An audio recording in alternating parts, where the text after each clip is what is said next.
Hello, Thiago.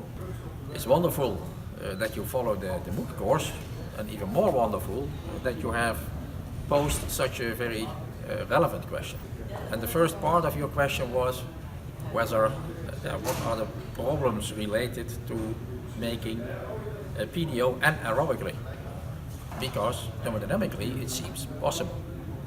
So at the current strain, the genetic engineers only had to introduce a product pathway, which is coupled to the central metabolism, which means that it's a relatively simple task. Now, if you want to make PDO anaerobically, then the pathway which leads to PDO from glucose must produce ATP. And that means that there's a very complicated additional requirement now posed to the genetic engineers. And that means essentially that they will have to go back to the databases to assemble a pathway where ATP is produced, because simple thermodynamics tells us that the energy is there. Okay? So what is shown is that PDO reaction has the same Gibbs energy as the ethanol fermentation.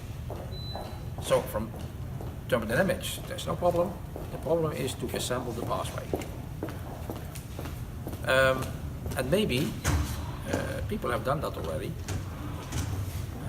but putting it in the organism while the production process which is currently running is already highly efficient is maybe not, economically speaking, not attractive enough. Because in these kind of questions, economy always comes first. However, I am convinced that if in the future PDO grows, for example, a factor 10 in market volume, then this will generate enough push to achieve what, according to thermodynamics, can be done. And I strongly believe that this is also the way to go from a sustainability point of view.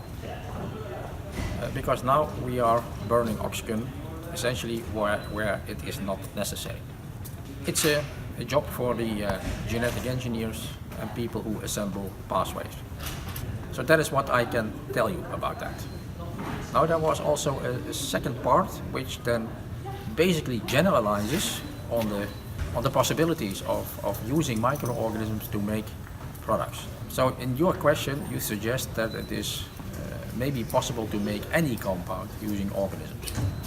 There's no principle against it, but I think if you think about products where molecules are present as polymers, then there may be a bigger problem, because then the polymers need to be exported.